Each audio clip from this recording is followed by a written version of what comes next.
eve of Modi's second year in office. As his government turns two, we've decided to put the spotlight on the economy. What are the hits and the misses? Has the economy turned the corner? Are those long-awaited Achhe Din finally here? And we're joined by an expert panel representing the political class, MJ Akbar, Manish Tiwari and Pawan Verma. And the economist on our show, Dr. Rajiv Kumar, joins us right here on India Tonight as well. Thank you very much, each one of you, for being with us. And Mr. Akbar, because you represent the Treasury benches, I must ask you the very difficult question. Of all the poll promises that you made, job creation perhaps won you the largest number of votes. Has lack of job creation really been your biggest challenge in all these years, at least 2 years? It is indeed the one of the main challenges. But the most important aspect about job creation is, I can only quote from the Prime Minister, it's an aspect that has been missed because many of the things that are being done by Prime Minister Narendra Modi are really very, very, very radical.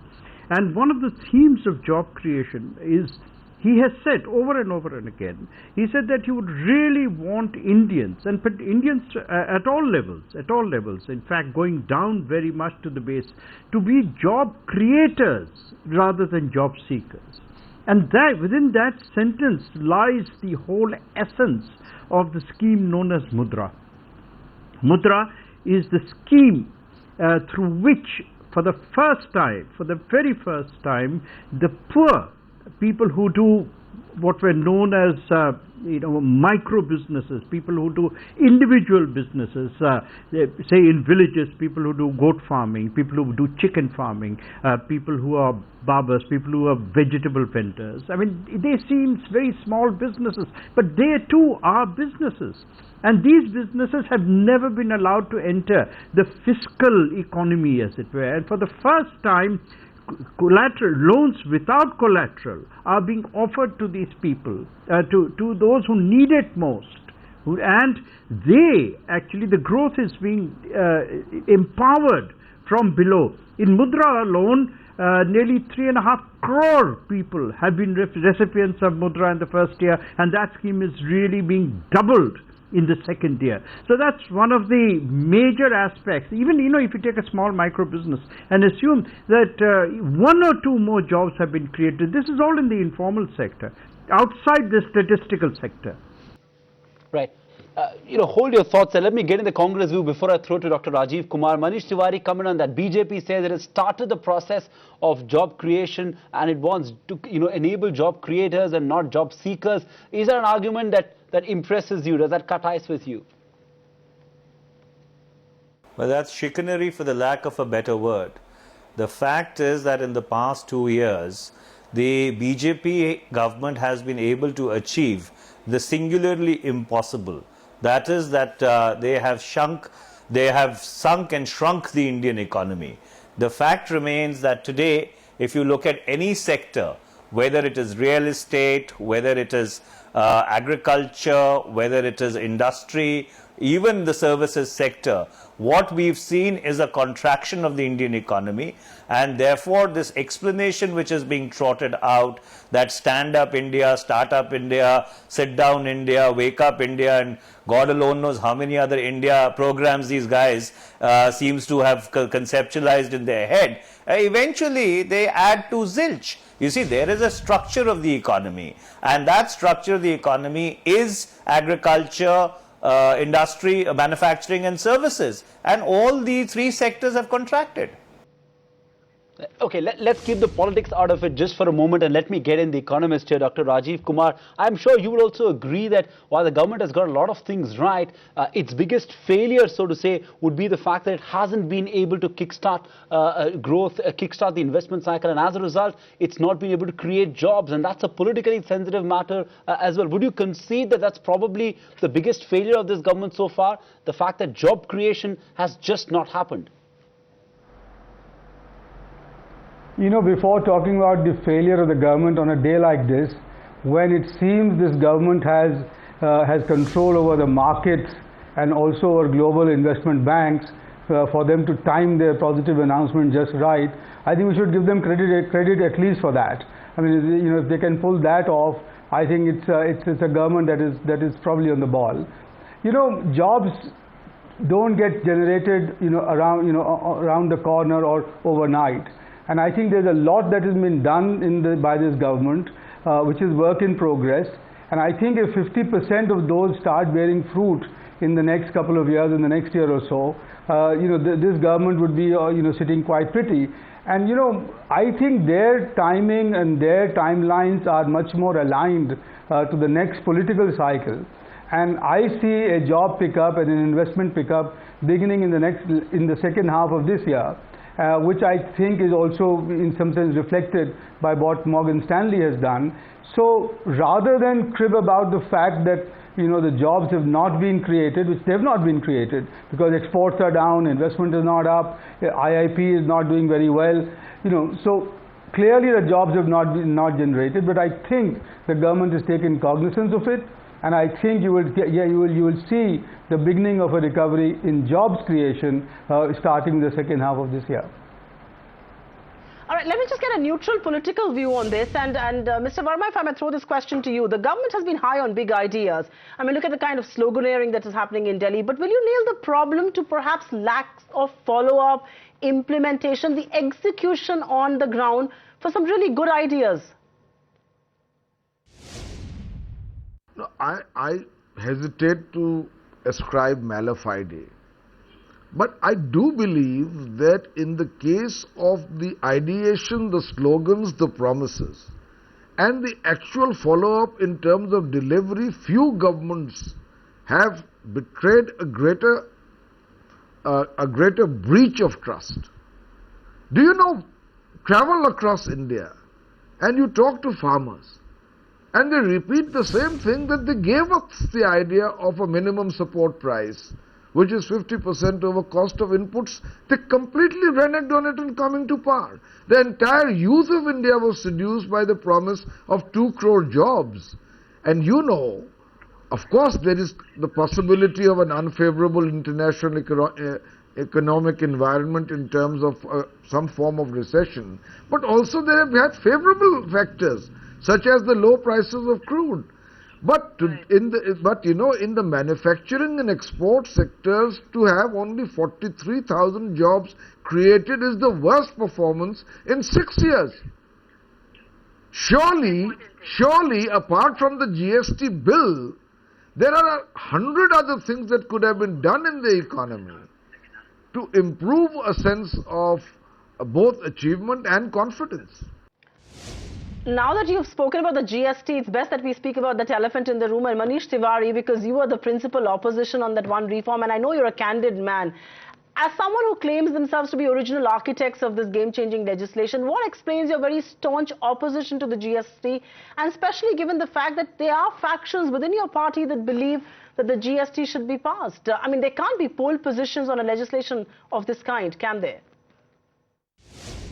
Well, Supriya, since you prefaced your question with the compliment of candor, then allow me to be as candid as possible. I've never ever believed that the goods and services tax is the panacea for all of India's economic problems. Yes, it may be a reform which needs to be carried out, but would it really bump up the Indian economy by 1 or 2 percentage points, as the finance minister and other ministers of this government keep on articulating? I'm afraid that's really not the case, because if the intent was, and we've had this argument earlier, that you want to create a common Indian market, then why do you leave petrol and petroleum products out of it? Why do you leave alcohol out of it, or excise products out of it? So therefore, then this whole business of a sin list where you can add any product that you like, in addition to, of course, the objections which the Congress has raised with regard to the rate being put into into the constitutional amendment mechanism itself, are issues which need to be thought through. So therefore, if there is any give or take, the give or take has to be done by the government. You can't have a situation whereby the same ministers who function as the principal hatchetmen of the government are the same guys who expect the opposition then to cooperate with them. You know, on one hand you try and coerce and intimidate, on the other hand you expect the opposition to roll over and play dead. Well, that's not happening. So therefore, if there has to be an outreach, the outreach has to be from ministers of this government who should be willing to walk the extra mile and see where a common ground or a modus vivendi can be found. Mr. Akbar, comment on that. What's the way forward on the GST? You heard that comment from Manish Tiwari, the Congress, and that's what they've been saying, that your government hasn't reached out enough. You haven't walked the extra mile. It's a reform that's been in the making for over a decade now. Surely, it's time for this grandstanding, so to say, to end. Can the government not reach out more to ensure that the GST amendment bill gets passed, at least in the monsoon session of Parliament? There is no way any government is going to permit, or can, if a government is responsible, can permit GST to have a constitutional amendment as one of the criteria. Look, leave aside anything else. Can you as an Indian citizen envisage something of this sort, where an executive decision, a financial, fiscal executive decision, an economic decision shall now be trapped into a constitutional amendment? And you know what that means? If that is the kind of demand that the Congress is going to put up, by the way, a thought which never occurred to the Congress when it was pushing for GST and when Congress was in power, and I do think it would be perhaps irresponsible to accept that kind of demand on any other thing. On figures, I think the finance minister said already want 1% more of this or that or the other. All of that can be discussed and should be discussed. We are a democracy. There will be people with opposing views or different views. Obviously, we should be discussed. But you'll see how parties, for example, like Mamata Banerjee is not very kind to the BJP, I'm sure you know that. But she has said that she's willing to support the GST. Other parties in the middle have said they're willing to support GST as it has been proffered and has been articulated by the government. Dr. Rajiv Kumar, this has become a political hot potato, isn't it? And the economy that's suffering because probably, and you'd agree, you've been one of the big champions of GST as well. We've talked about it for months and years at end now. When is this deadlock going to break? What is it going to take for this deadlock to be broken? You'd agree that some of the objections raised by the Congress were valid, were economically sound, and they've also been looked into by the government in power as well. What is it going to take for this deadlock to be broken? Well, it will take two things in my view. One which has already been mentioned, but in too much of a candid terms, and which is that the BJP will have to learn to play coalition politics. The days when a party in power could steamroll its own agenda are long past. I mean, this is too diverse a country and too heterogeneous a polity for that to happen. And now that the Congress has been diminished in the Rajya Sabha, I think there is far more space to exercise that, and the BJP should learn to reach out to the other parties which will, I think, support the GST, and the Congress can therefore in some sense be shown its comeuppance. So that's the first thing, to learn to play the coalition politics despite the fact that you might have a majority in the Lok Sabha, because this country is that of a coalition within and outside the parliament. The second step, actually, as I've been saying, which not most people agree with me, is that just call the Congress party's bluff. If they are saying that we want this to be in the constitution, that the rate should be mentioned in the constitution, they're talking about 18%. I can't visualize ever a GST rate which is above 18%. Just call the bluff and then get on with it. And then see when you get the constitutional amendment, if ever 10 years from now, 20 years from now, we will cross that, we'll cross that bridge when it comes. So I think if those two steps are taken, the GST will be passed. And I think GST is critical, and I think the GST is critical not only in economic terms, but also to create a political centripetal force to hold this country together. Because unless you have one market and unless you have a free flow of goods and services in this country, you will never get that feeling of being a nation state and a national economy. I think the BJP should now immediately take those two steps, announce them, and get the GST through as soon as possible, and it can be done. Fair point indeed. BJP should be calling the Congress's bluff. So let's put the ball back in the Congress party. Manish Tiwari, do you believe your party runs the risk of being isolated, especially given the statements that are coming from people like Mamata Banerjee, who's saying that they will support the GST? And just to take Mr. Akbar's comment forward, she may not be a big fan of the BJP. She's still willing to throw her weight behind this one. Well, it's not a question of isolation. Ultimately, what position which party takes on the floor of the House, that would only be determined once Parliament convenes.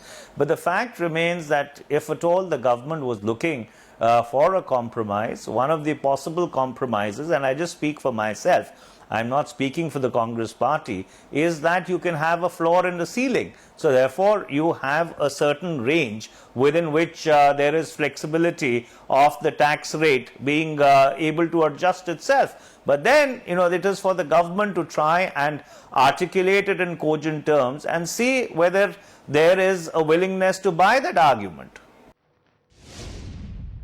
Pawan Verma, what's your sense? Do you believe GST could be a reality in the monsoon session despite the Congress's opposition, given how now the fact that Mamata Banerjee and other parties have indicated their support to the GST? What's your sense? What will happen in the monsoon session?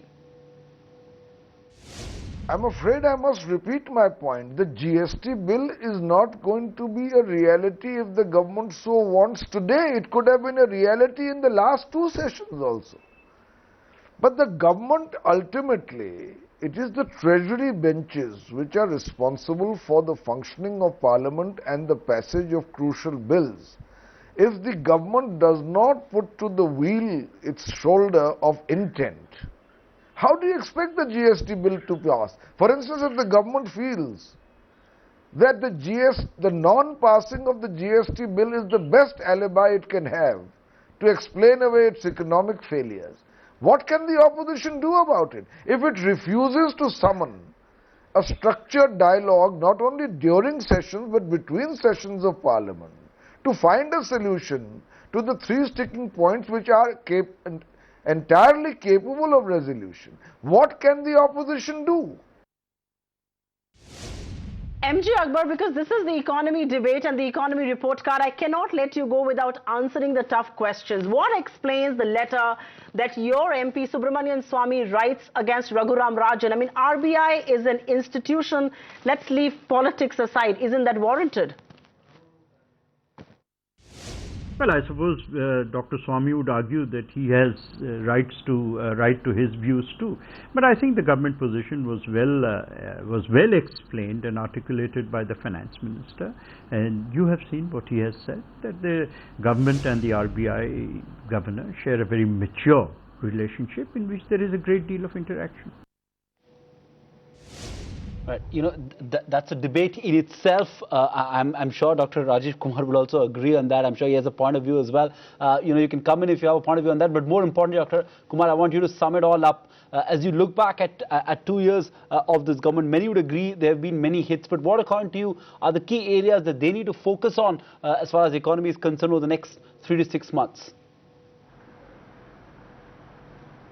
The sort of real weakness of this government has been that it's being seen as a government of incrementalism, of business as usual, which drew the comment from Arun Shourie some time ago, that is UPA with the saffron lipstick. There doesn't seem to be anything different that this government is doing. And I know that there can be a lot achieved through incremental measures, and there are 51 schemes that this government has announced. But what this government needs to do in the next 3 months is to come up with a bold vision and come up with some measures for structural reforms in critical sectors like agriculture, like exports, like railways, and manufacturing, without which we will not get jobs generated. And I think what the government needs to do and what the Prime Minister should do from the 15th of August, for example, is to announce a target for job creation and then get himself open to being evaluated on that. So what we need from this government is now some boldness, because now that the economy is set to recover and hopefully the private investment will pick up as well, we should give that push, because otherwise this recovery will remain anemic and the private investor will become very skeptical, increasingly skeptical, and the uncertainty that overhangs the economy at this moment will continue to plague the economy.